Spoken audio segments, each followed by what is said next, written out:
Hey everybody, welcome to What the Flick. Christy Alonso, acclaimed documentary that premiered at Sundance and is now hitting theaters.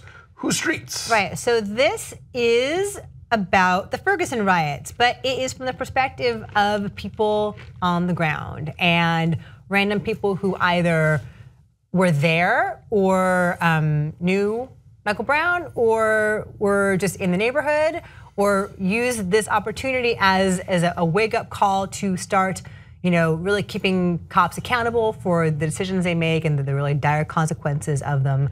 So this is it's almost a collection of footage, but it's also through one person's perspective, and it makes you feel like you were absolutely there. And I had a lump in my throat the entire time. Take a look. Anybody growing up here, you tangibly know when you cross the county line, you got to drive a little differently. Your behavior changes because you know how policing changes. Ferguson police just killed a man in front of my apartment. People flooded in the area have some experience with police. Things have never been right for Black folks in America. We're trying to mourn, and you came here with 300 cop cars, right? You're in canine units. You gonna shoot me too? But that ain't the story that you hear about.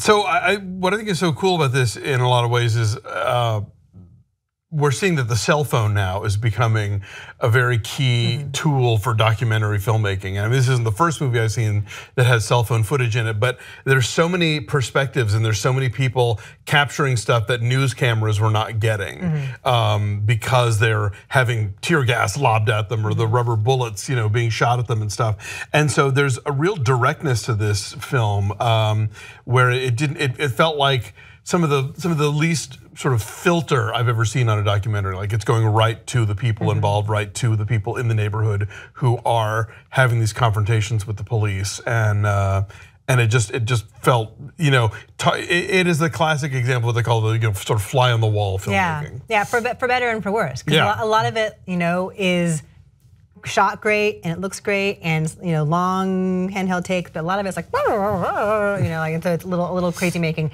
But they do, in the midst of all that, it's not totally free form. There are several people that we follow throughout the course of these days and these weeks and these months as things drag on. And there's a whole nother round of rioting once the police once the police officer isn't indicted for shooting Michael Brown. Once that happens, there's a whole nother uprising of anger, understandably so. And but they follow a young woman who is a young mom who then marries her partner, and the two of them are raising this little girl together. And it's interesting how this is her calling now, and it's very matter of fact. There's nothing sanctimonious about it. It's like, this is who I am now. This is all that matters.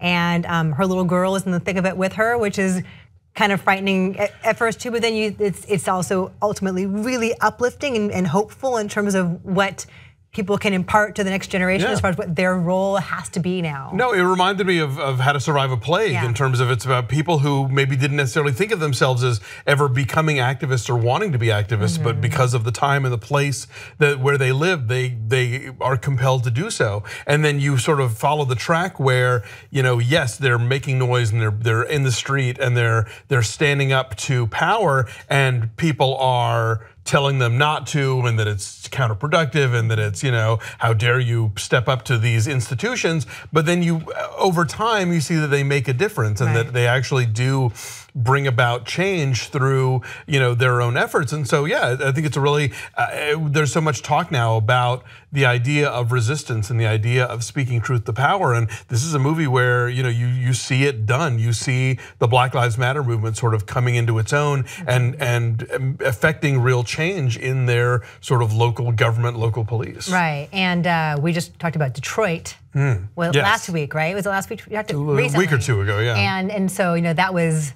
50 years ago. And so, unfortunately, there still has to be a resistance. There still has to be an uprising, and there will be for a long time to come, unfortunately. So to see those two within a little bit of each other is a pretty powerful. Definitely, you go from this period piece to something that's like couldn't be more contemporary, and it's like, this is same shit, different day, But what's great about Whose Streets is that you sort of see the options of an empowered populace fighting back and making changes. Right, and social media exists now, which did not back then.